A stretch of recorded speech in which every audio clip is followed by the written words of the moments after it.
Ladies and gentlemen, good evening.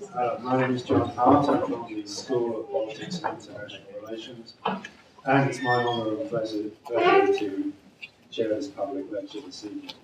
We acknowledge the first Australians from whose land we meet, and whose cultures, which are amongst the oldest continuing cultures in human history, we celebrate.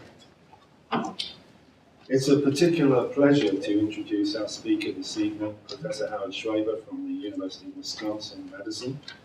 The main reason why Professor Schweber is in Australia right now is because for the last 5 months he has been the inaugural holder of the Fulbright-Flinders University Distinguished Professorship of American Political Science. This is a joint program between the Fulbright Foundation in Australia and Flinders University. It brings a different American politics specialist to Australia for up to 5 months each year for the next 5 years. One feature of this program is that the person occupying the chair travels around the country speaking to various different audiences about their research and about the problems of American politics that interest them. And we are the beneficiaries of that this year. Thus we have Professor Schweber with us this evening. We thank Flinders University for letting him out of Adelaide. And we thank the Australian Fulbright Foundation for making this public lecture at ANU possible. The fact that Howard Schweber is the inaugural Fulbright-Flinders Distinguished Professor is a mark of his standing and achievement in the study of American government and politics. In the space of the last 5 years, he's made a major contribution to, very broadly, the literature on American constitutionalism. His most recent book, Democracy and Authenticity Towards a Theory of Public Justification, was published by Cambridge University Press just last year, but he's authored 3 other major books and a host of journal articles, including a joint article written with his colleague Kenneth Mayo, who was here just 2 weeks ago, entitled, Does Australia Have a Constitution?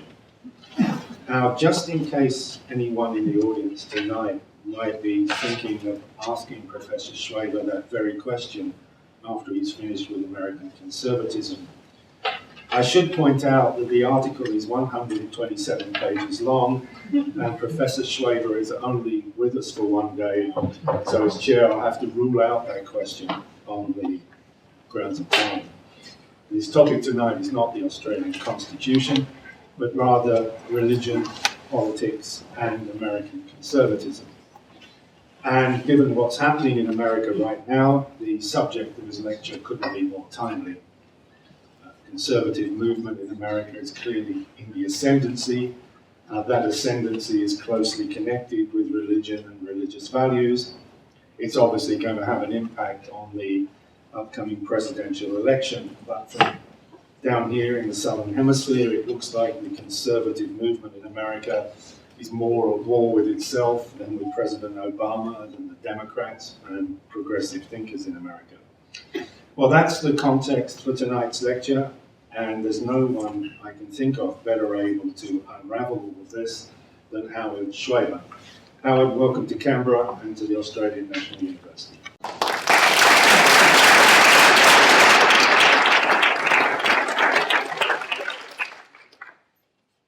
Well, one person who might be able to do it better is Professor Hart, but I'm not giving up the podium. All right. It's lovely to be here. During my time at Flinders University, I've been attending a constitutional law class there. I've gotten to know the students. I'm told that Flinders students are the best in Australia, but ANUs aren't bad. So trust you'll keep up. There was a moment in the campaign fairly early on, when there was a debate. And on the stage of this debate, a Republican candidates debate, and on the stage of this debate were no fewer than, count them, 4 candidates, each of whom proposed that they had been told by God to run for president. Now, thinking as a theologian, this raises certain interesting conundra in my mind, but I'll let those slide. People more qualified in theology than me. That's remarkable. It's remarkable for multiple reasons. It's a bit remarkable, I think, to have people going around claiming to be called by God to seek public office. I mean, Joan of Arc did. But it's not really what we automatically expect in the modern political world. It's remarkable to have 4 of them in one party in one debate. It's not the first time that something like that has happened. I'm not sure it's quite comparable, but you might consider that in 2000, the election campaign between George W. Bush and Al Gore, each of the candidates separately proclaimed themselves to be born-again Christians. Both Gore and Bush declared that was true. In other words, religion is all over the place in American politics. But it wasn't always. And so what I want to do this evening is start out by illustrating how much things have changed. And then go through, in a series of steps, I want to talk about the state of religion and religious attitudes in America, something about the state of attitudes about religion and politics in America, a relationship between religious identification and American conservatism, a touch on the relationship between the Christian right and the Tea Party, and close with some observations that in an essay I produced a while back I referred to as the Catholicization of the American right, which I think you'll find interesting. I hope you will. But let's start with John Kennedy. This is 1960. Kennedy is running for president. There is a way to make this full screen. There it is. And this is his speech at the Houston Baptist Convention dealing with questions that have been raised about could we possibly elect a Catholic to be the president of the United States. And nothing happened. And ignorance and despair. No religious barrier. But because I am a Catholic, and no Catholic has ever been elected president, the real issues in this campaign have been obscured, perhaps deliberately, in some quarters less responsible than this. So it is apparently necessary for me to state once again, not what kind of church I believe in, for that should be important only to me, but what kind of America I believe in. I believe in an America where the separation of church and state is absolute, where no Catholic prelate would tell the president, should he be Catholic, how to act, and no Protestant minister would tell his parishioners for whom to vote. Where no church or church school is granted any public funds or political preference, and where no man is denied public office merely because his religion differs from the president who might appoint him, or the people who might elect him. I believe in an America that is officially neither Catholic, Protestant, nor Jewish, where no public official either requests or accepts instructions on public policy from the Pope, the National Council of Churches, or any other ecclesiastical source. Where no religious body seeks to impose its will, directly or indirectly, upon the general populace, or the public acts of its officials. And where religious liberty is so indivisible that an act against one church is treated as an act against all. That's 50 years ago. Now, a couple things about that speech. First of all, that speech is very famous, and it altered the course of the election. It was widely played and widely listened to, and it did enough to reassure American voters that Kennedy was only incidentally Catholic. That is, he was not running to be a Catholic president, just to be a president who happened to be Catholic. It did enough to reassure American voters that that speech is widely credited with turning the tide and making it possible for Kennedy to win. You should also note, as I mentioned only briefly, he gave this speech before a Baptist convention in Houston. Excuse me. That's about ground zero for hardcore Christian conservatism in America, today as then. So he walked into as religiously intense, if I can put it that way, a public assembly as you can find anywhere in the United States, gave that speech, of which you just saw a brief excerpt. And I don't know about you, but whenever I see one of Kennedy's old speeches, I'm reminded he spoke so well. And the people we have now don't. Sorry, an aside.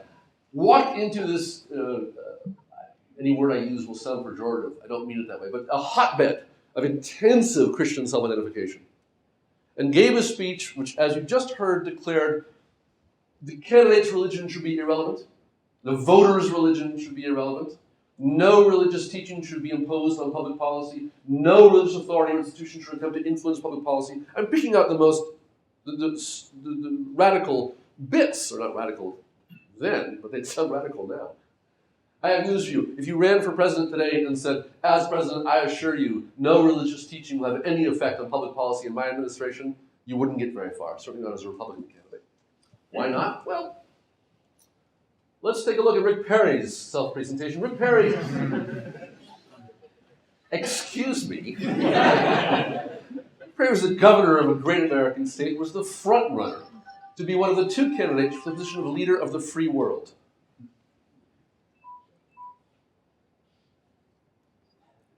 I'm not ashamed to admit that I'm a Christian. But you don't need to be in the pew every Sunday to know that there's something wrong in this country when gays can serve openly in the military, but our kids can't openly celebrate Christmas or pray in school. As president, I'll end Obama's war on religion, and I'll fight against liberal attacks on our religious heritage. Faith made America strong. It can make her strong again. I'm Rick Perry, and I approve this message. For those of you who are not well versed in American constitutional law, of his three propositions, the correct answers are no, they can't, yes, they can, and yes, they can. In other words, he was wrong on all three. But let's not dwell on that. Let me play one more, and then talk about the Constitution. Yeah, I don't know how he got to this exactly. The intertubes have struck again. One of the things you heard Perry mention was the idea that President Obama is at war with Christianity or religion. No one played that card more fervently than Newt Gingrich. Newt Gingrich does pretty much everything fervently.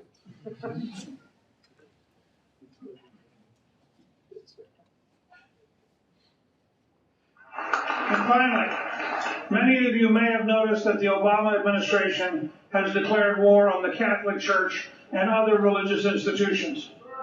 I want you to know that on the very first day, I will sign an executive order repealing every anti-religious act of the Obama administration as of that moment.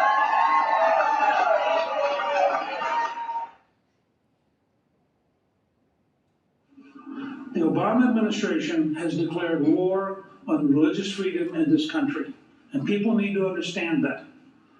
This is a decision so totally outrageous and an illustration of such radical secular ideology that I believe the entire hierarchy will oppose it every inch of the way, and it has nothing to do with the specific details. Does anybody know what the decision was that he's talking about?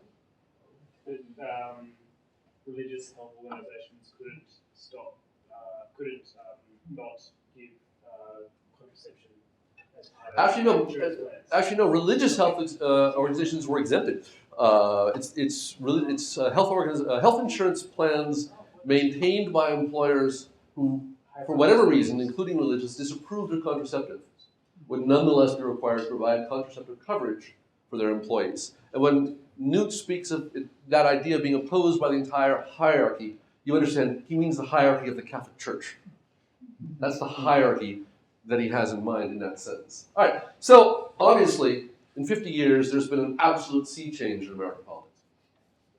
In 1960, if you wanted to be a Catholic running for president, you had to go to Houston, Texas, to a Baptist convention and reassure them that that religion would have nothing to do with politics in your view. In 2011, most of them, 12, most of them, almost the opposite is true. But there are a few more bits of that worth picking out before I get to the meat of what I want to talk about. That theme of a war on religion and a war on religious freedom. Both Perry and Gingrich are defining religious freedom as the freedom to do exactly what Kennedy promised never to do. To bring one's religious teachings to bear to shape and guide public policy. Gingrich, as you heard on two different occasions that I was able to find anyway, very explicitly made the argument not about religion per se, but about the Catholic Church in particular, and declared that Obama is at war with the Catholic Church. They both had that war on religion metaphor, which is Manichaean, and it's violent, and it's striking, given that Obama is actually a fairly religious, presents himself as a pretty religious guy, with a strong affiliation with the church. In fact, he took some flack in 2008 for the particular church that he attended, but you can't really have it both ways. You can't say you attend the wrong church and you're not a churchgoer. One of those has to. It's like a. Oh no. All right. So what changed? Fundamentally, what changed is the 1970s. In the 1960s and 1970s, there was this enormous cultural revolution, right? You all remember that stuff, and it made its way into politics, and it made its way into politics in waves, just as the cultural changes made their way to the mainstream in waves. There was, in the late 60s and early 70s, a cultural wave that we now, if you want to get a one-name label, you call it the hippies. It was much more than that, obviously. It's a very complicated social event. But as soon as I say that, I see people nodding. You know what I'm talking about. And that became very, very important, for example, in the Democratic Party. In rules changes that favored representation of minorities and favored representation of previously excluded groups and categories of persons within the party itself. That led to the election, or the nomination, of much more left-wing candidates in 1976 and beyond, 1980 and beyond. Then came another wave, and this was true in the popular culture. Again, these are simplistic one-word labels, or two-word labels in this case, but if you're a student of American culture of the 1970s, you might remember something called Jesus freaks. It's a denigrating term, but it referred to a genuine phenomenon. Young people who 5, 6, 7 years earlier might have been delving into flower child poetry, free love, and drugs, by the mid-70s were embracing evangelical Protestantism, much to the shock and chagrin of their parents. It was yet another form of rebellion, but a very different kind of rebellion. And this, too, took hold and had an effect. The idea that profound commitment to religion, and specifically Christian religion, was an expression of outsider status, insurgent status, a challenge to the establishment, became the vocabulary of politics with Jimmy Carter. Jimmy Carter ran as the quintessential anti-establishment candidate. He was Southern. He was a farmer. He'd been a governor of Georgia, but he had, in his own words, never been to Washington. He was not part of the Washington establishment.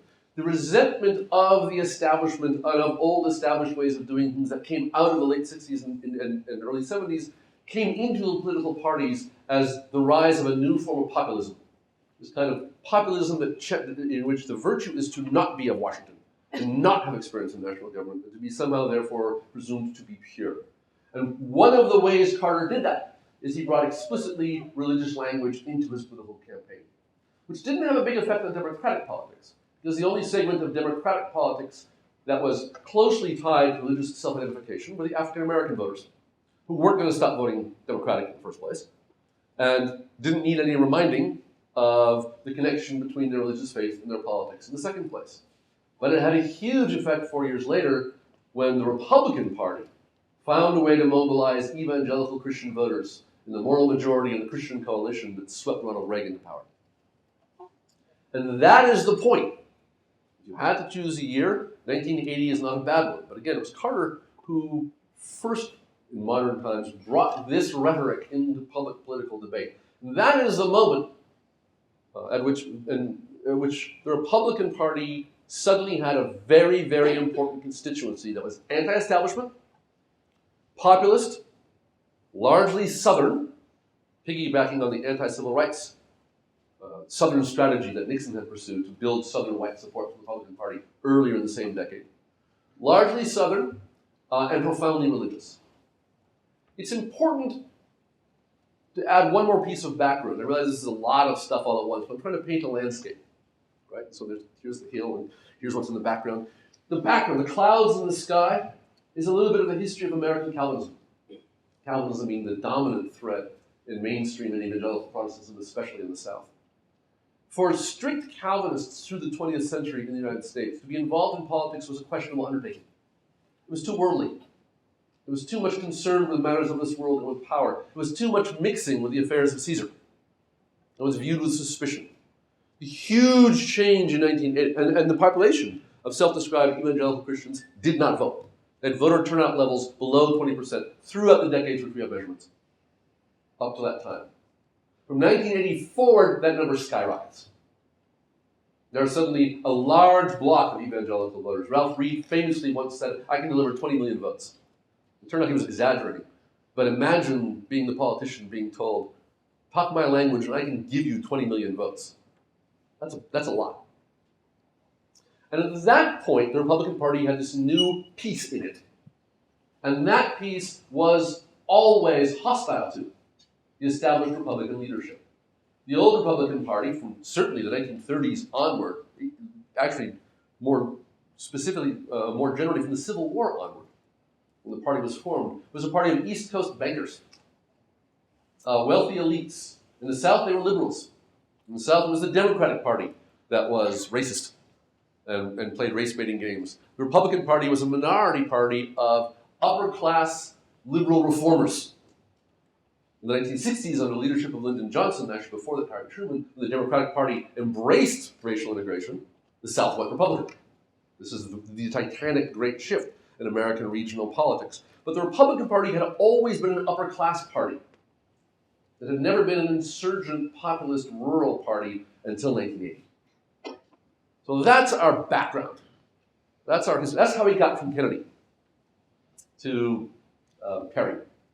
And okay, I don't honestly know exactly how one gets to Gingrich. There's some sort of very long evolutionary story there. But in the short term, that's how we got to Newt Gingrich. All right, so let me, having said that, I intend to talk, by the way, for a total of about 45 minutes, which means I have about 30 left, or a little bit less, after which there will be plenty of time for questions, complaints, and arguments. And I'll be very disappointed if there aren't any. So let me touch, first of all, on the state of American religiosity and religious thinking, which is not quite what you might assume from the story I've just told. In fact, in general, American levels of religious observance and faith are in decline. However, what is happening is a process of polarization. There's an increase in evangelical Christians at one end of the spectrum and an increase in atheists and non-aligned persons at the other. As is the case with so many other things in America, the middle is being hollowed out. So the general secular trend is toward a reduction. Remember, America is still much, much, much more religious than Australia or probably anywhere with which you're familiar, unless, of course, you spent time in the US. But that middle is diminishing and the two extremes are growing. So, for example, today, about 20% of Americans say they have no religion. In 1960, that number was 3%, at the time when Kennedy gave that speech. Today, about 25% of Americans attend weekly religious services. That might sound like a very high number if you're comparing it to, say, France, or from what I see in survey data, Australia. But 30 years ago, that number was 40% or higher. Interestingly, Americans still self-report that they attend religious services weekly at the rate of 40%. But surveys of actual church presence suggest it's not true.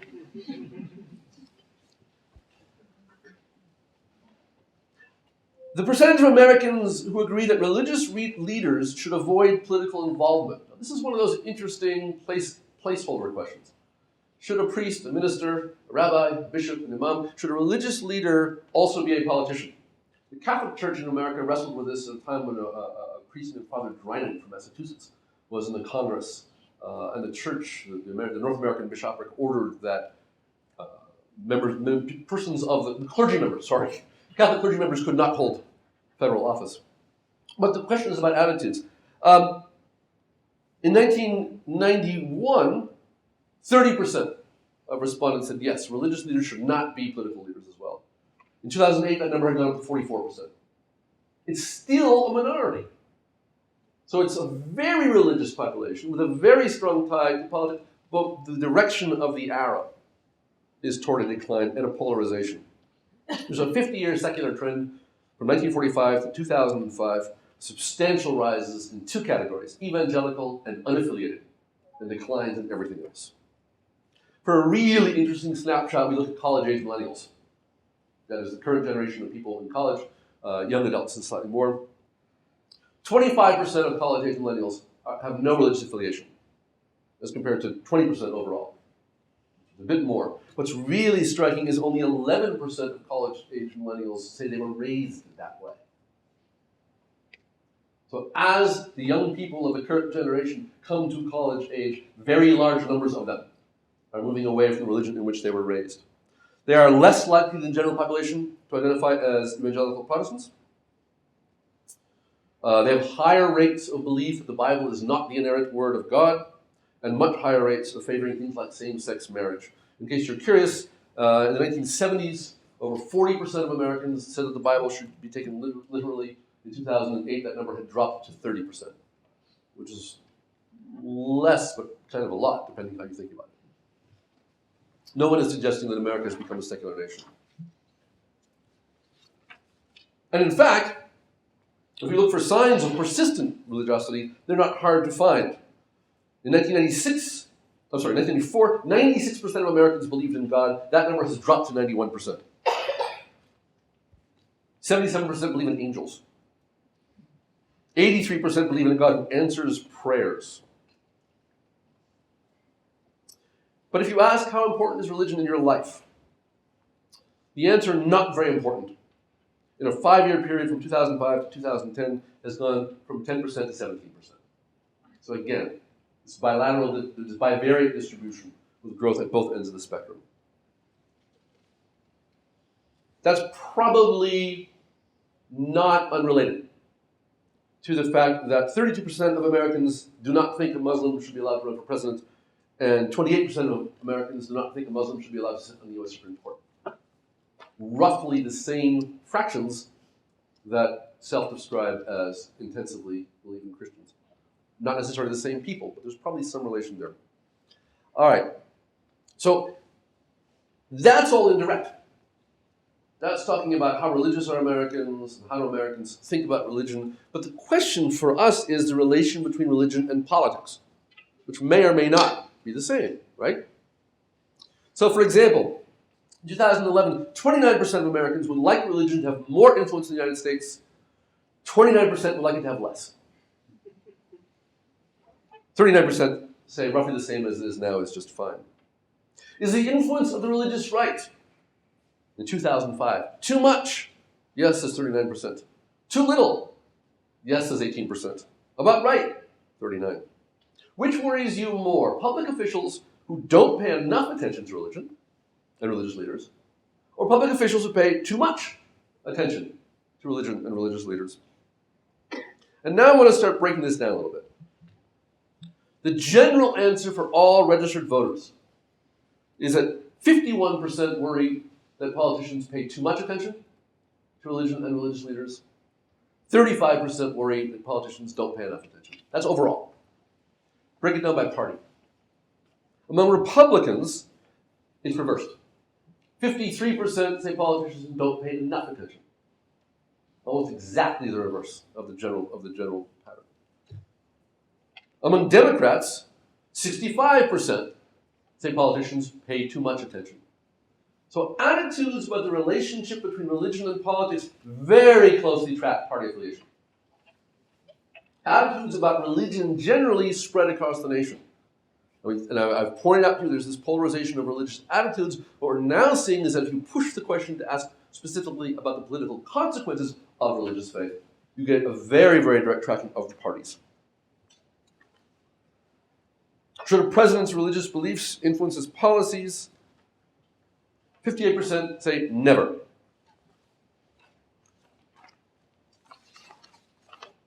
Sorry.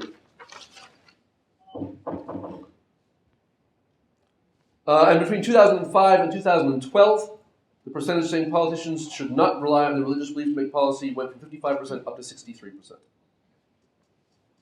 Again, general numbers. Now let's talk about parties specifically. How much does it matter that a candidate shares your religious beliefs? This is in 2012. Registered voters answering that it's very or somewhat important that a candidate share their religious beliefs, 38%. Republicans, 58%. Democrats, 7%. Is it appropriate for candidates to talk about their religious beliefs? It's from 2007. I don't imagine it's changed a lot since then. Is it appropriate for candidates to talk about their religious beliefs? All registered voters? 50-50. Country 50-49. Republicans? 65% say it is appropriate. Democrats? 57% say it's inappropriate. Is it appropriate for religious leaders to urge people to vote for or against a candidate? Registered voters, overwhelmingly, 70% say that's inappropriate. Religious leaders should not tell us how to vote. Republicans, 41% say it's appropriate. Still a minority, but a very sizable minority. Democrats, well, you can probably guess, 77, close to 80% inappropriate. So we have a highly religiously charged populace, which over the last couple of decades has become more and more polarized, more and more pulled into extreme positions of being religious or non-religious. That polarization tracks party identification. And as you've already seen, the candidates from a particular party, well, you can think of this two ways. Either they feel compelled to present themselves in religious terms, or they were selected for genuinely being religious persons, or a little bit of both. Notes on Catholics, but I'll come back to them. So let's now look a little closer at the conservative movement in America. Right? With each layer, we're getting a little deeper into the specific topic, which is the intersection of religion and political conservatism. First of all, as I'm sure you all know, when one speaks of American conservatives, we're speaking in terms of the national parties of the Republican Party rather than the Democratic Party. And the religious identification for Republicans is quite marked. 61% white Protestants, 70% evangelical Protestants, 51% mainline Protestants. By contrast, minorities of Catholics and Jews who show up and non-affiliated and agnostics and nothing in particular, I quote, all of which run highly between 60 and 70% Democratic. So it's not just a correlation of religiosity, it's really specific. What about the correlation between the Republican Party and the Tea Party? The Tea Party, as you should have recognized from my earlier description of the politics that created Jimmy Carter, are the direct heirs of outsider populism, specifically of Southern-inspired outsider rural populism, resentment of government and the establishment, right? And that language should sound familiar if you've paid any attention to these guys at all. If you haven't, you missed a hell of a show. Among voters in general, about 24% of people say they agree with the Tea Party. Among Republicans, 51%. Among Republicans who voted in the primaries thus far, that is exit polls, the Republican primary races that have been held thus far this year, over 60%. What about the Christian conservative movement? And again, these are self-described. We ask people these questions and they can choose whether to describe themselves as agreeing with the Christian conservative movement or not. That leaves open the possibility that different people will define it different ways, but it saves us from the danger of imposing a category on someone, right? You answer these three questions and I'll tell you that you're a Christian conservative. So there's a little bit of play here. 31% of Republicans agree with the conservative Christian movement. That's as compared to 15% of the general population. So there's religious polarization, there's religious tracking of the political parties, and that extreme is landing in the Republican Party. And the overlap is direct. You can have better odds than you'll get in almost any game in a casino. That if you know someone's Republican, you know that they're a religious Christian and vice versa.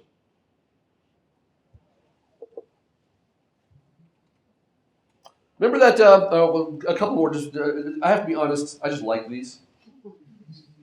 I don't think they add anything particularly, I just like them.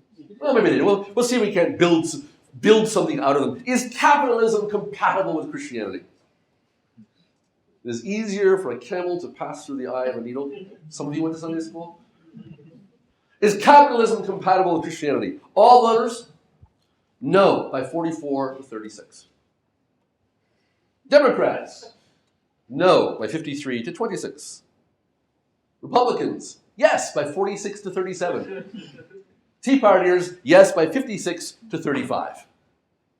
which is really interesting. And the reason it's really interesting is up until now, I've been talking about the conservative movement, making passing references to the Tea Party and Christian conservatives and things like this, right? And I have read you a couple of data points that suggest that both of those movements find their home in the Republican Party rather than the Democratic Party, which should shock no one, right?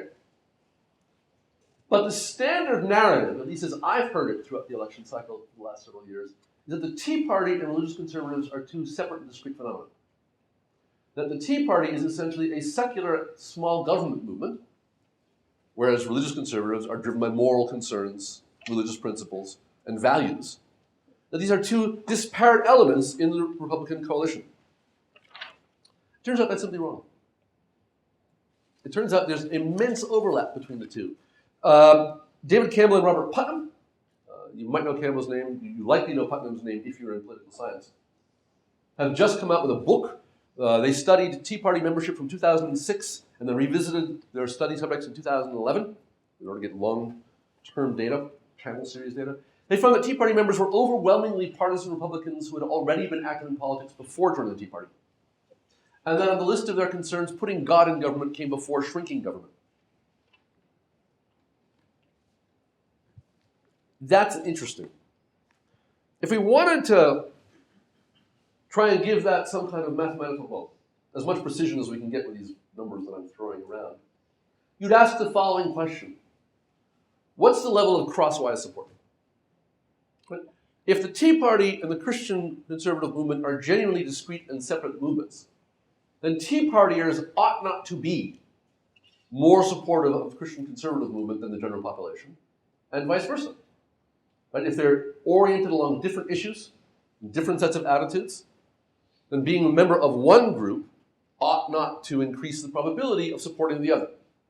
Conversely, if you were to find, using, for example, cross-tabulation, if you were to hold one constant test for the other and find that each is a predictor of the other, that is, members of self-described Tea Party voters are much more likely to support Christian conservatism, and Christian conservatives, self-described, are much more likely to support the Tea Party, that would be very strong evidence that Putnam and Campbell have it right. Well, guess what? Among those who self-describe as supporting the conservative Christian movements, agreement with the Tea Party runs at 69%. The general population is 24%. Conversely, of those who self-describe as Tea Party voters, agreement with the Christian conservative movement runs at 42%. If you recall, in the general population, that was 16%. The story simply isn't true. These are not two separate, disparate pieces of the Republican Party. This is one piece of the Republican Party. It's not a perfect coexistential relationship. There definitely are Tea Parties who are not Christian conservatives. There definitely are Christian conservatives who are not Tea Partiers. But there's enormous overlap, an enormous, statistically highly significant weighting that suggests that if you're a member of one, you're a supporter of the other. This is a coordinate effort within the Republican Party.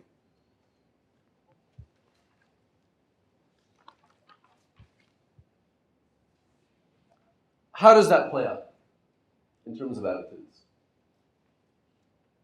We have some wonderful people think to ask really interesting questions in polls. I have colleagues who do this for a living. I'm not one of them, but who are experts in designing really good, interesting poll questions. And I really admire their imagination. I don't know who thought of this question, but I think it's brilliant. The question that was asked, and I don't have the exact wording, I apologize, is it a problem that in America people are born with unequal chances to succeed in life? The question is not, do you believe that unequal chances to succeed in life exist? Is it a problem that they do? All voters? Yes, that's a problem. 53 to 40. Republicans? No, it's not a problem. 54 to 38. Tea Partiers? No, it's not a problem. 54 to 38. Exactly the same numbers. I have not seen that particular question broken down by religious group and category. I would love to. I can make some pretty strong predictions, but we'll let that slide. Support for the Tea Party by religious group. Remember before I talked about support for the Republican Party by religious group? Now we're going to look for that same correlation in this specific piece, the Tea Party. And nothing will surprise you in the results. The support is highest among white evangelical Protestants. As you go down the line, it gets lower and lower until you finally end up at Jews, where it hits slightly below 15%. Catholics at 33%.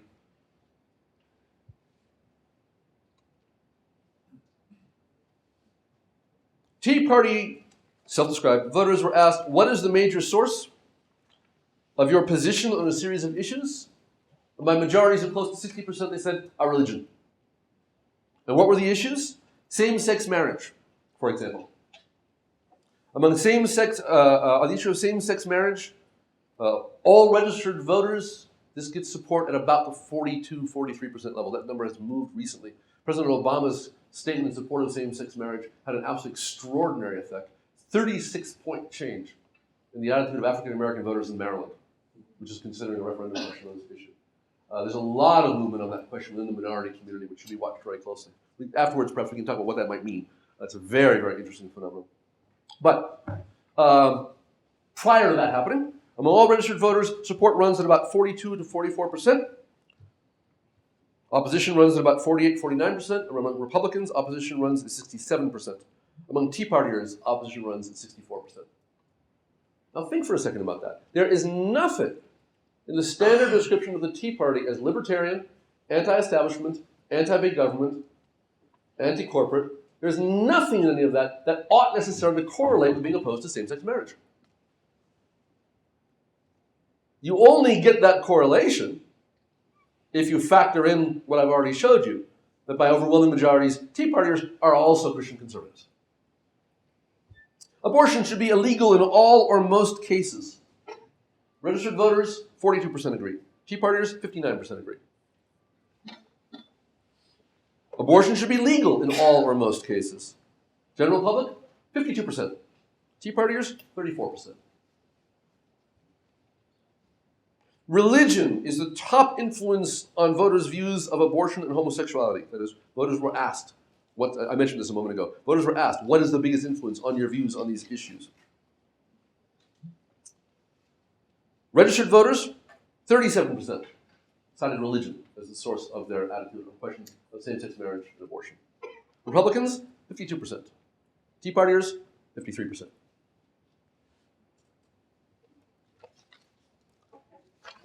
So I know that's a lot of numbers, but I've tried to present them in a way that paints a picture. And the picture is clear and fairly stark. There is, within the Republican Party, a sizable chunk, fairly discrete, combining what we know as the Tea Party and what we know as the Christian conservative movement, that has strong attitudes that are considerably outside the range of attitudes found in the population at large, that are powerfully motivated by religion, and specifically by evangelical Protestantism, and that, as we saw, for at least in some of the primaries, at least some of the time, at least some of the candidates, drive the selection process. Except that the nominee is Mitt Romney, who is not, in case you've missed it, an evangelical Protestant. Depending whom you ask, he may not even be considered a Christian. And where do you find the people who consider him not a Christian? In that piece of the Republican Party I was just talking about. By the way, 80% of voters say it makes no difference to them that the candidate for president is a Mormon, which means 20% say that it does. This is the wild card in this election. It's kind of a case of our bigots outnumber your bigots. Maybe they'll cancel perfectly. Who knows? No one has decent poll data on that question. So the nominee is Mitt Romney. How did that happen? Well, a couple of things. One, all along, remember, I've been talking about the role of religion in the American right. Not an explanation for all of the American right or American conservatism. Certainly not an explanation for all of the Republican Party. My goal was to track one connection, right, and to follow the influence and role of religion in the American right. I did not pretend for a second, and I certainly hope I didn't give the impression that that's the whole story. It's more of a story than we thought, perhaps, if we were following the general press account of the Tea Party, but it's not by any means the whole story. The Republican Party still has substantial numbers of those old school Republican voters, the Rockefeller as opposed to the Goldwater voters, for those of you who are historically inclined in your thinking. The party, in other words, faces a difficult division. The Big Tent, as they like to call themselves, is deeply riven by radicals and establishment figures. And you can see this playing out in the difficulty that the Republican Party leadership has had in maintaining discipline in the House of Representatives, particularly among freshmen, newly elected representatives who ran as Tea Party candidates or extreme conservatives. You can see it dramatically in the fact that Richard Lugar, a senior, immensely accomplished, immensely famous, immensely popular Republican, who's never had a challenge before in the last 30 years, lost in the primary to a Tea Party candidate. So there's this sharp division within the Republican Party. And in the long term going forward, it's a very good question, what is the future of that party? Given this powerful religious right that is part of the party, and another conservative movement that is not. But I want to touch on one more thing, as I said I would at the beginning, which is what I call the Catholicization of the American right. A deliberately provocative choice of term. But let's talk about Catholics. If somebody wasn't offended by that statement, I'm not working hard enough. Roughly 1 in 4 American voters is Catholic. So this is a very substantial block of voters. More importantly, Catholic voters are heavily located in highly strategic states like Ohio and Michigan and Pennsylvania, and even Wisconsin, which is the most important state. Remember that language about war on religion and war on the Catholic Church? And Obama, that was an interesting slide. Gingrich especially was using that language, right? All right, here's a conundrum for you. Gingrich won the Republican primary in South Carolina. South Carolina Republican voters are overwhelmingly evangelical Protestants, way above the national average.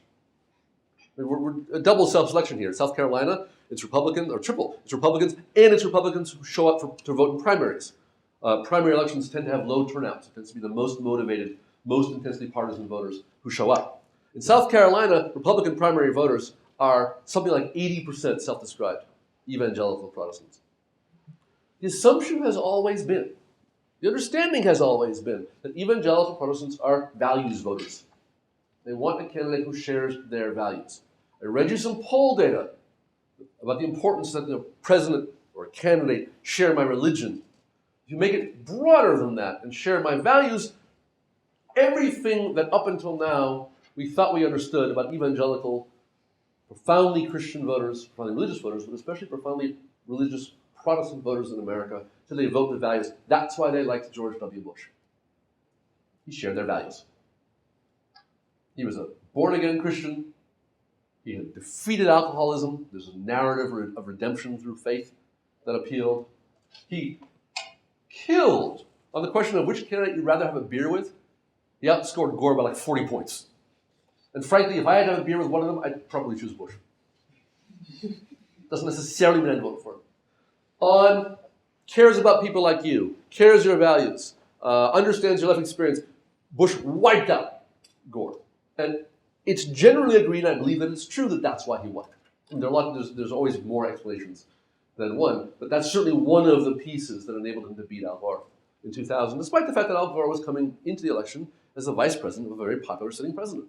Controversial, but highly popular in 2000. Newt Gingrich has none of those qualities. Newt Gingrich is probably, in terms of likability, he's sort of America's Tony Abbott, if that helps. In every American election, there's the moment of, how am I losing to this guy? And that's just one piece of it. This isn't my smarmy, nasty opinion. This is what the polls said. Voters who were voting for Newt Gingrich, who supported him, asked, do you find him likable? No. Does he care people like you? No. Do you trust him? Not really. Right? All the sort of personal integrity, personal values, all the stuff that we thought evangelical voters cared about most, he was scoring in the cellar. And he won South Carolina in a walk. And the question is why? The question is even more interesting.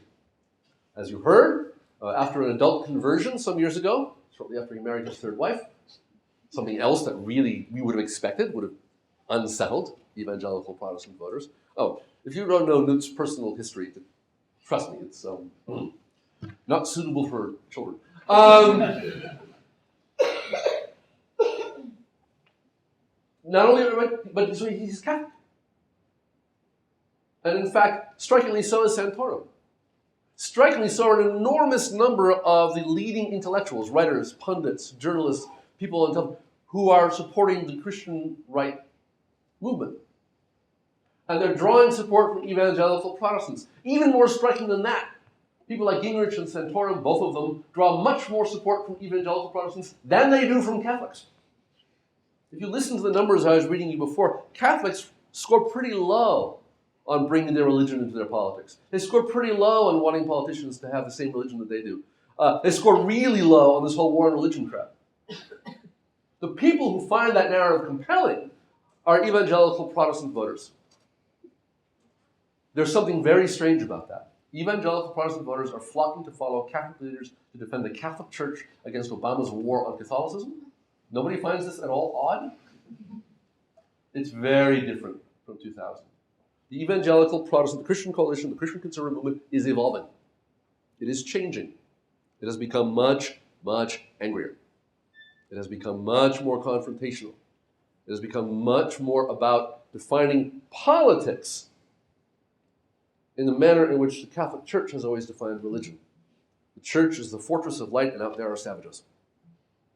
That was not traditionally the rural American Calvinist populist model of religion. The rural American Calvinist model of religion was deeply congregational, each church on its own bottom, deeply local, deeply averse to leaders of any kind or a polity. It was called creeping Presbyterianism, was what the Puritans in the 17th century called it when they saw someone trying to give orders to a church or to have leaders of any kind. They were opposed to things like fixed ministers. The tradition of the Great Awakening in the 19th century, these traditions are very, very small-d democratic and local. They're not suited to national movements, and they're certainly not suited to national movements seeking to storm the barricades. That's exactly what we're hearing in 2012. The search for anyone but Mitt Romney among evangelical voters was partly about the fact that Mitt Romney is Mormon, partly about the fact that Mitt Romney is not really a card-carrying right-wing ideologue, no matter how hard he might try to play one in some of the primary races. It's not very persuasive. But I think a lot of it has to do with the fact that Mitt Romney is not the guy to lead a religious crusade. And there's something very interesting going on because that idea of a religious crusade is culturally Catholic. And it's being promoted by self-described, self-defined Catholic candidates to mobilize evangelical Protestant voters. So my parting thought for you to consider, there is this block in the Republican Party. It is much angrier than it has ever been before. It is much more hostile to its opponents than it's ever been before, and much less yielding or willing to compromise. It is much more inclined to be looking for a leader to take them into conflict using the language of war, and they are not interested in politics as usual or establishment politics of any kind. That Catholicization of the American right, whether you like that label for it or not, that phenomenon that I'm trying to describe by that label, I submit to you, is what's going to shape the internal politics of the Republican Party for the next 20 years. And likely will have a great deal to do with shaping American politics writ large during that same period.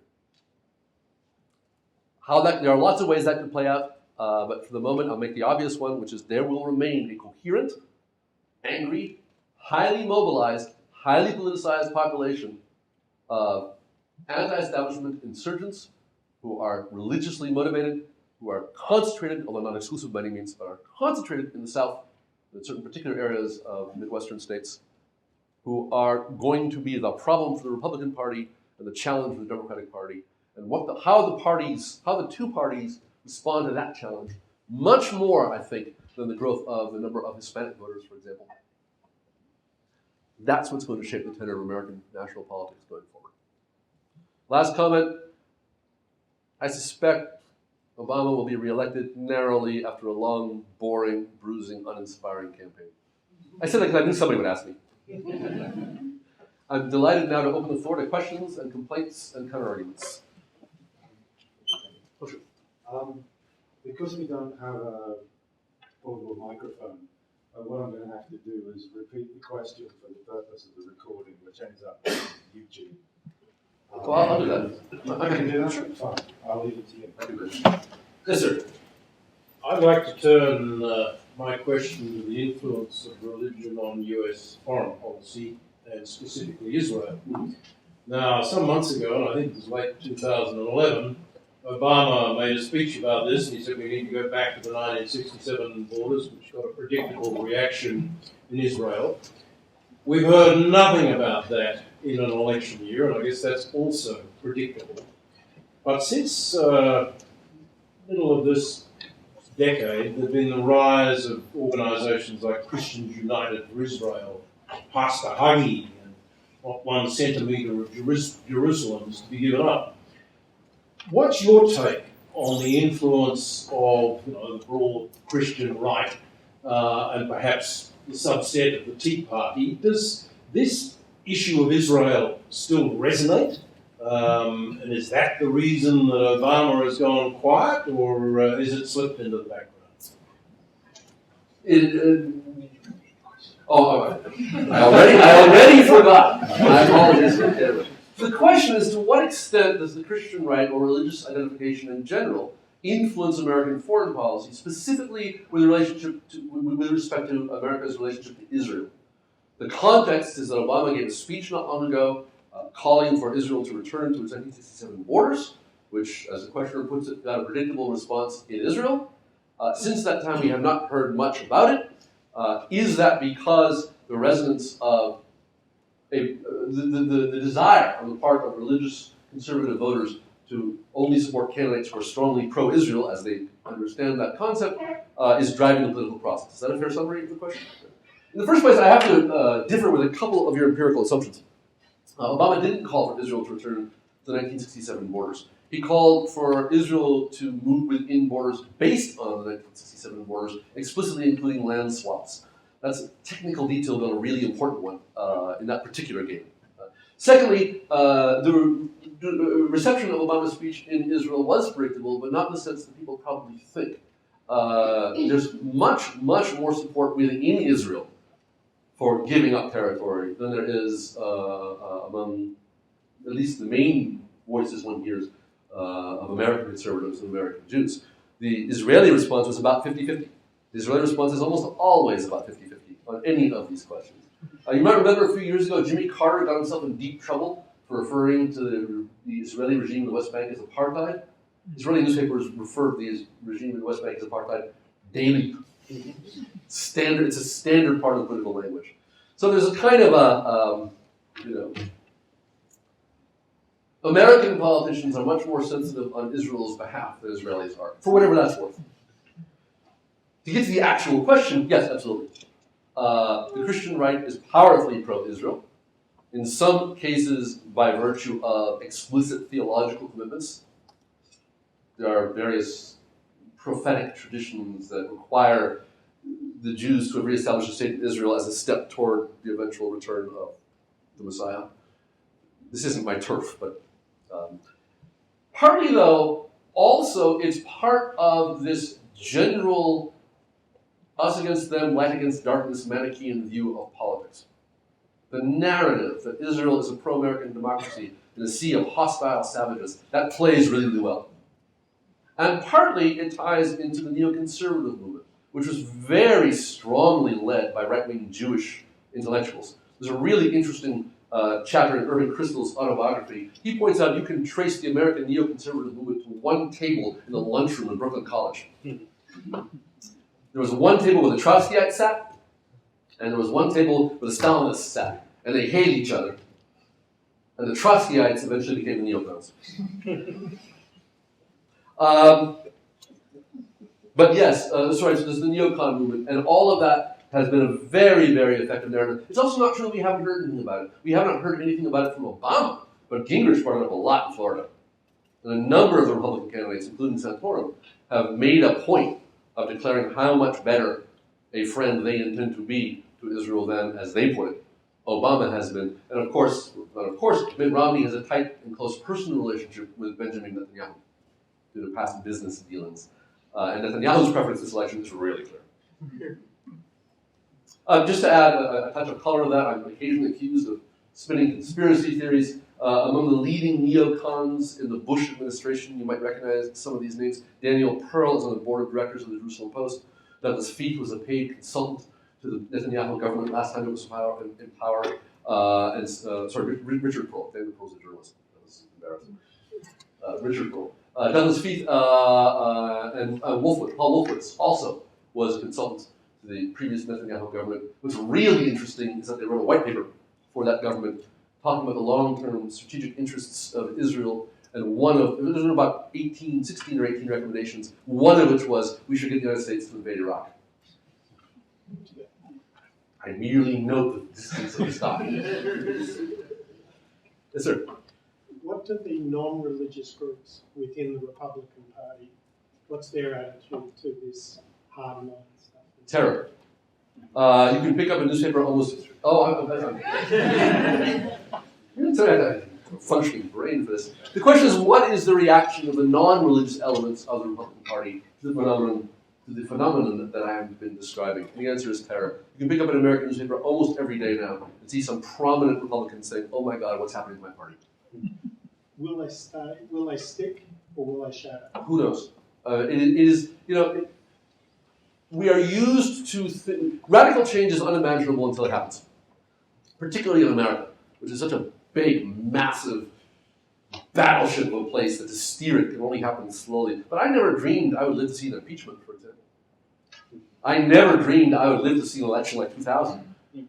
That stuff is ancient. That's 1824. That's 1800. That doesn't happen in modern history. Well, yeah, it does. It is not, to my mind, at all impossible that within 20 years the Republican Party will split. And we'll see some new constellation or some new party. It's not at all impossible that the Democratic Party will split as well. The Republican Party was formed by about a dozen different parties with very little in common, except for the fact that they had no use for the Whigs and hated the Democrats. Something like that could happen again. We haven't talked about the divisions within the Democratic Party because that wasn't my subject tonight, but they're also real. And the landscape is changing. One last comment. If you take the distribution of votes by racial group in 2008, and you apply the racial distribution of population that was present in 1990, McCain would have won. If you hold racial identification constant, so you assume that whatever it is, 92% of African American voters voted Democratic, right? Those kind of numbers, but then you change the population sizes to what they were 20, 25, 30 years ago, McCain wins. The country is changing, and that will all be part of the story. Sure, in the back. I was just going to point at the end you made about the role of the religious right and how the response of the Democratic Party and the Republican Party will drive American forces. But in terms of that demographic change, surely that's going to be a bigger driver with increasing the Hispanic population and their identification with amongst youth, in particular holding to religion as opposed to the evangelical base, which doesn't seem to have that same constant moving forward in terms of young people identifying with their religious right. So I was just going to challenge you on that last point. Right, that's a complicated question to repeat. The question is, I'll phrase it this way, is it not the case that demographic shifts, and specifically the rise in the number of Hispanic voters, will be a more important influence on the shape of American politics in the next generation than will the religious right as I have described it here this evening, given the difficulty of recruiting young voters in particular to the evangelical movement and the religious right, and given the extent to which Hispanic voters vote in ways that cut across religious distinctions. Is that a fair summary? If I left something out, bring it up afterwards. But again, I question your empirical assumptions. There are substantial numbers of young evangelical voters, less than the general population, but certainly plenty to keep the movement alive. It is not true that Hispanics do not join the religious right. The Hispanic vote is not monolithic, and particularly on social issues. There are strong socially conservative elements within the Hispanic voting population. It's a much bigger and different Catholic population to the population of white working class Catholics, the descendants of Eastern Europeans, that we're used to thinking about when we talk about, for example, Reagan Democrats. So no one actually knows exactly how that's going to play out or at what point. It's also the case that one should not be fooled. The growth in Hispanic population as a share of the national population it overstates the political consequence, because if you measure the growth of Hispanics as eligible and registered voters, that number is much smaller, at least for a number of years yet to go. So I stand by my, and finally, how that community will organize itself is likely, I think, and I think you were agreeing with this point, I'm not sure, but how that particular community especially organizes itself politically is likely to have a lot to do with their religious self-identification.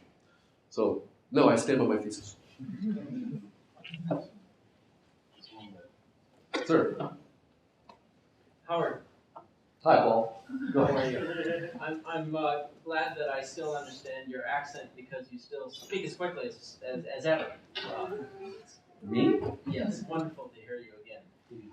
Wonder if you could say, you've spoken about the role of religion in politics and the rise of the religious right and the tie into the Tea Party, but I wonder if you could speculate a bit about the political economy story behind that, the role of money in politics, and the role of some very influential donors behind the Tea Party. How spontaneous is it versus how much are there ways in which that money is shaping this new movement in American politics? The question was, what is the role of money in the political phenomena that I'm describing, and particularly what has been the role of money in the creation, continuation, and shaping of the Tea Party? To what extent ought we to be looking for the ways in which very large expenditures of money have shaped the political landscape that I'm describing as an explanatory factor for the kind of outcomes we're talking about? Fair summary? Fair. First of all, of course, that narrative could be true, and the narrative I'm telling could both be true. They don't contradict. So, And not the. and not that. So I feel much less threatened by this question than by those previous questions. Violently antagonistic. Right, so it's one of my favorite terms in American politics. Everyone knows what a grassroots movement is. People who actually work in the business talk about AstroTurf. Manufactured grassroots movements. I know people who are in the political AstroTurf business. So to rephrase the question, is the Tea Party AstroTurf? My answer is no. I think it's much more a case of some people with money, and more importantly, some very prominent Republican leaders trying to get on board that bandwagon once they saw it was going to matter. And I say that for a couple of reasons. One is the utter inability that the Republican leadership has shown to control. Right? If it had been created by money, the controllers of that money should be able, by turning off the spigot, to favor one part over another. There's no indication that that's true. Another point is that money has been spread around. Sheldon Adelson single-handedly funded the Gingrich campaign for a long time based on, interestingly, the issue of Israel. That was the very first question that we talked about. There's a lot of money floating around. I have not seen data that suggests more of it is going to the Tea Party than anywhere else. The Tea Party movement is fractured itself. The Tea Party movement, is fractured itself. It has multiple pieces. Every time someone claims to speak for the whole thing, groups stand up and say, no, you don't speak for me. That's why I thought it was important that we ask about voters who self-identify as Tea Partiers, rather than registered members of some organization, for example. So money is always important to the mother's milk of politics and all that. I don't find, in the case of the Tea Party, I think the Tea Party is genuine. I think it's tapping into genuine angers and resentments that does build off of the same rural Southern populism that launched the Christian conservative movement in the 1980s. That being said, let me take a moment to talk about campaign finance. This is a very hot issue right now. Right, so there's this U.S. Supreme Court case called Citizens United that opened the spigots to unlimited corporate spending in political campaigns, and there's a fear that therefore the national campaign is being bought. There's very little evidence that that's true. First of all, Citizens United didn't actually change very much. The rules that existed before were tissue paper thin and incredibly easy to evade. The big one was a Federal Election Commission ruling stating that all of those corporate donations could be anonymous. That's the poison pill, I think, in the game. And a federal court has just ruled to the contrary, or rather has just ruled to uphold state regulations requiring that donors identify themselves. So that issue is in play. Will have much more to do with the outcome. Secondly, you can't really, I think, I've seen no data to suggest that one can buy a presidential election. There's just too much money. It's not the case that if you see 34 ads for one candidate and 27 ads for the other candidate, you're going to vote for the one for whom you saw 34. It is the case that if you've never heard of one candidate, you're unlikely to vote for it. Right? There is a tipping point.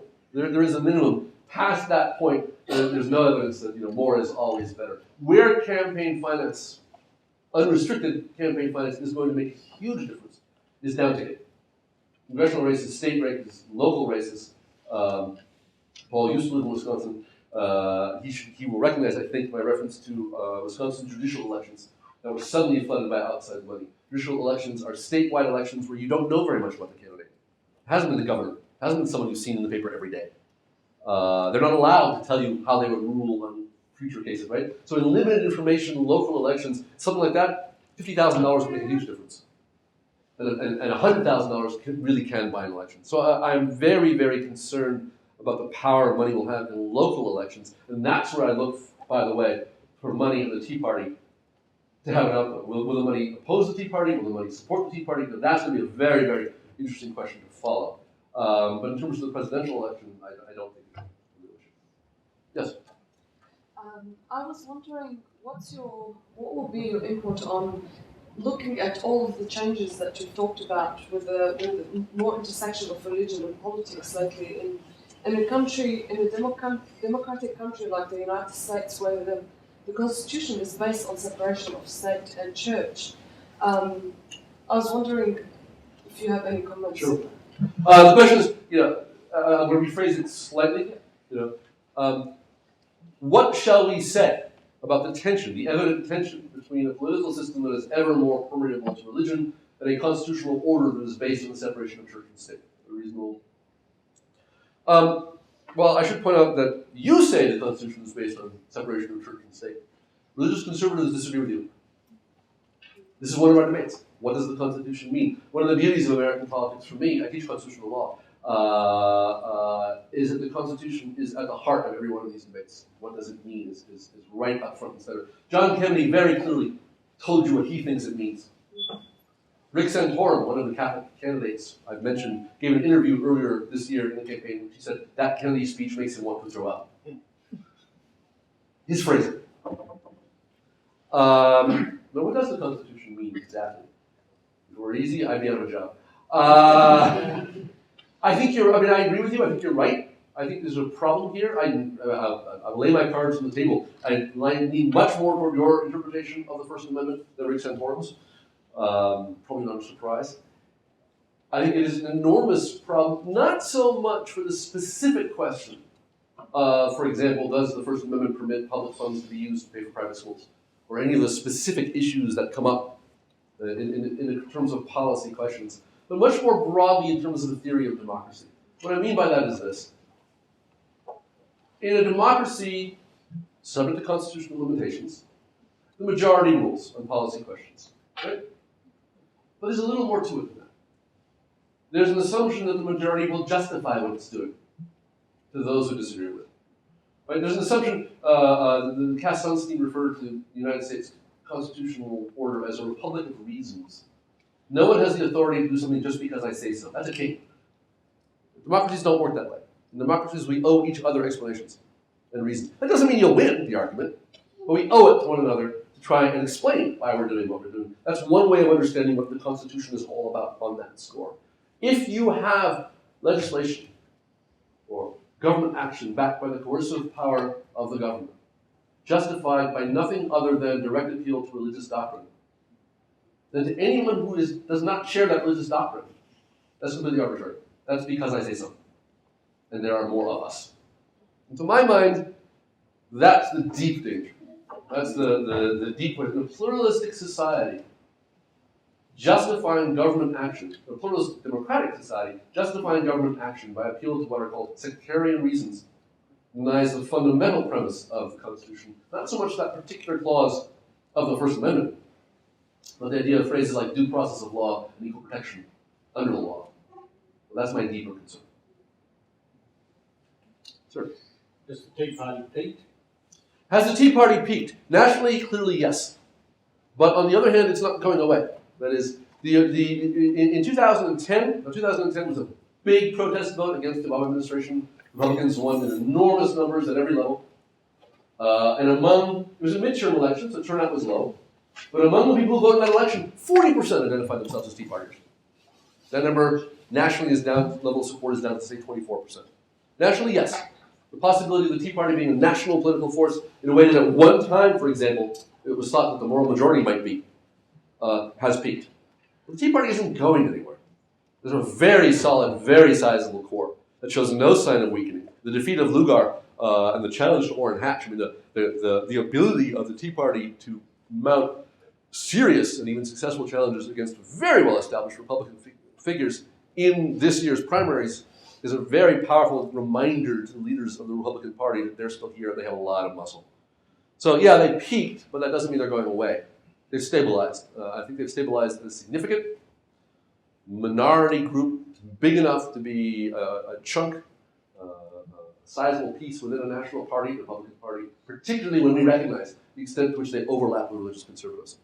If you think about it not in terms of just who calls themselves a Tea Party, but a kind of constellation of Tea Partiers and religious conservatives who share this Catholicized worldview of politics as the war of light against darkness and all that goes with that, then you're talking about a substantial, stable segment of the American political polity that shows no sign of diminishing. Just one more? Hi. In light of your Hi, Kate. In light of your conclusions, how would you describe, very broadly speaking, the state of American political debate? And by that I mean, perhaps a little idealistically, the idea that there could be genuine political dialogue, that there could be persuasion, that there could be a negotiation and consensus. I'm going to use the word discourse in framing your question. I find it a useful shorthand for all those things. The question is, in light of the comments that I've made here, how would I characterize the state, the state of American political discourse, and particularly in terms of the possibility for persuasion, constructive debate, and mutual engagement. Fair summary? I have good days and bad days. On bad days, I think that American politics has reached a state of dysfunction so absolute that the nation is doomed, which worries me because they have nuclear weapons. I spent a few months living in Pakistan. Everywhere I go, it's failed states with nuclear weapons. This is really getting to be a bad habit. On good days, no, there's no question the current state is appalling. And specifically, what killed, I keep coming back to this guy because it's so interesting, Richard Lugar, this very senior Republican, very conservative. I mean, scores of 90% by the American Conservative Union, the organizations that rate people in this way, right? What was the charge against him? I'm not characterizing, I'm quoting literally.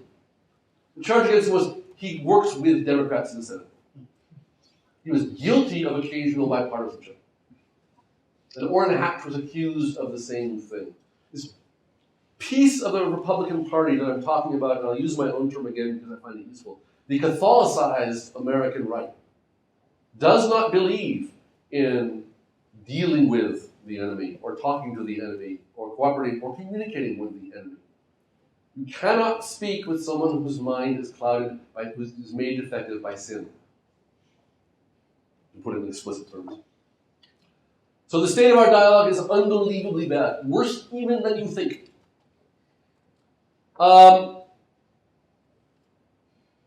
either changes or it all falls apart. And as I mentioned, within the Republican Party, there's a lot of buyer's remorse, as it's called. Like, oh my God, what have we unleashed?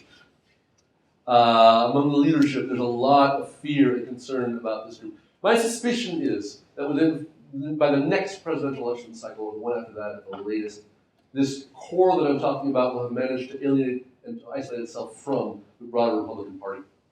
It will become a rump piece of the party, maybe as a separate party, maybe as a bloc within the party. It will need to be dealt with, but it will not have the control over the political dialogue that it does at present, because the party leaders in Congress want the majority, but not if it means they have members over whom they have no discipline and control whatsoever. There's no benefit in having the majority at that point. And right now, that's what they're faced with. I worry about the future of the Republican Party. America needs two stable, sane, reasonable parties, each of which speaks for a broad segment of the population, and each of which has leaders that are able to work across the aisle with the other. And we are approaching the point, if we have not reached it already, where that basic fundamental assumption of the two-party system has failed. More bad days than good days. Thank you very much.